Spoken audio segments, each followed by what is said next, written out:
Hey everyone! If you're trying to like a game on Roblox and receive the error action not available or something went wrong, follow these simple steps in order to fix it. Let's get started. First, launch the Roblox application on your mobile device, then tap on More, the three dots icon in the bottom right corner of the screen, and scroll down and select Settings. Then here, tap Account Info. Make sure that your email address is verified.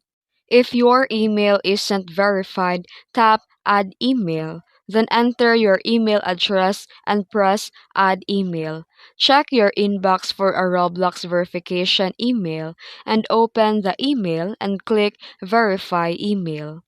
Refresh the Roblox account info by returning to the Roblox app and go to Account Info again and refresh the page.